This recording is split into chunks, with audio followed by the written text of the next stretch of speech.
GST council की 41वीं बैठक आज दिल्ली में हुई।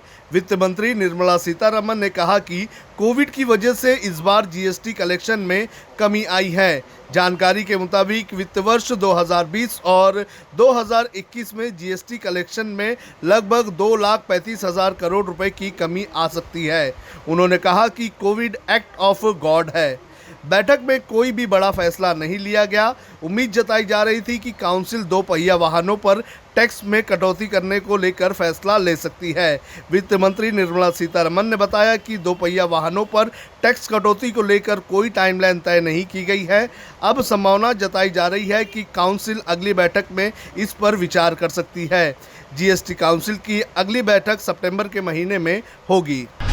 प्रधानमंत्री नरेंद्र मोदी ने रक्षा क्षेत्र में भारत को आत्मनिर्भर बनाने को लेकर फिक्की द्वारा आयोजित कार्यक्रम को संबोधित करते हुए कहा कि भारत कई सालों से दुनिया में डिफेंस इंपोर्टर वाले देशों की श्रेणी में रहा।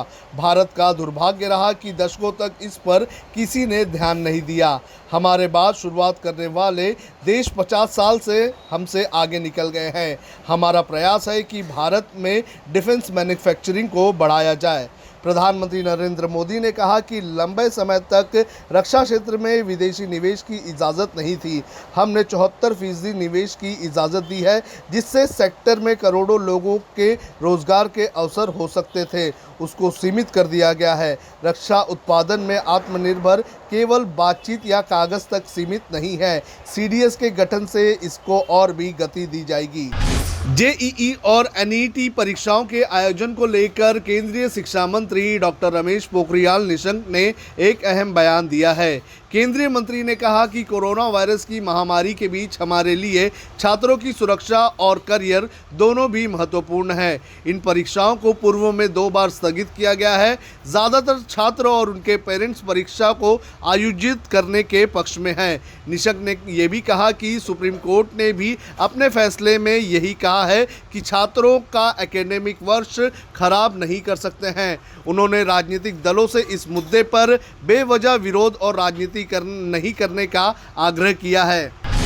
सुप्रीम कोर्ट ने देश भर में मुहर्रम के मौके पर जुलूस निकालने की अनुमति देने से इनकार कर दिया है। आज इस मामले को लेकर एक याचिका पर सुप्रीम कोर्ट में सुनवाई हुई, जिस पर सुप्रीम कोर्ट ने कहा कि अगर मुहर्रम के मौके पर ताजिया का जुलूस निकालने की अनुमति दी जाती है तो इसके बाद कोरोना फैलने के लिए एक समुदाय विशेष को निशाना बनाया जा सकता है।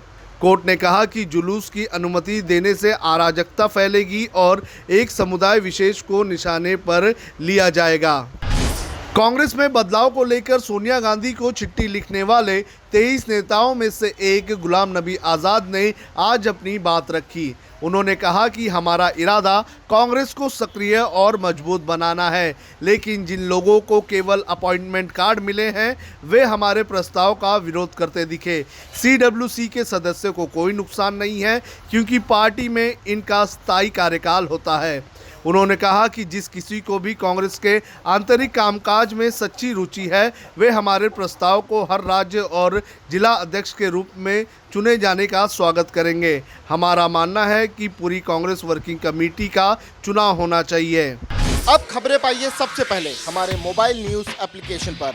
एंड्रॉइड या iOS प्लेटफॉर्म पर जाइए, HW न्यूज नेटवर्क को सर्च कीजिए, डाउनलोड कीजिए और अपनी सुविधानुसार भाषा का चयन कीजिए।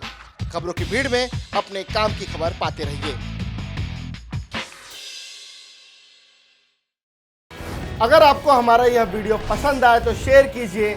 अगर यह वीडियो आप फेसबुक पर देख रहे हैं तो आप हमें लाइक कर सकते हैं, ट्विटर पर हमें फॉलो कर सकते हैं और यूट्यूब पर हमें सब्सक्राइब कीजिए।